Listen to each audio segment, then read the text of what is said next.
waaye Baye Sall nag dafa am fu mu bëgg a teg sama loxo. muy Lamine Niang directeur général Soleil bi nga xam ne moom lañ jox Lamine Niang di doomu Afe.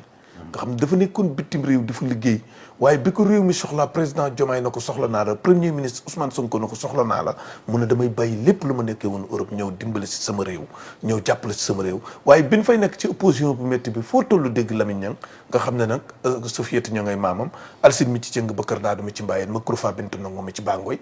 Lamine Niang nga xam ne barki démb dañoo tase ngeet mu xam ne Alaaji Góor Saane Niang day maamam waaye lu jëm Jolof bëggul kenn man ko fa ndax nag day liggéeyal président de la république Bassirou Diomaye Faye waaye dafa jàppale bokkam muy Afe fekk naa ko Afe ci meeting bu tàng mënu ma nii damay daal Dakar waaye bi ñu ñëwee tamit ñëwaat na ci biiri bokkam waaye lu mu am da koy indil Afe góorgóorlu jàppale ñu jox ko directeur général Soleil waaye Lamine tey li la président yaakaaroon premier ministre Ousmane Sonko yaakaar la muy xaritu El Malick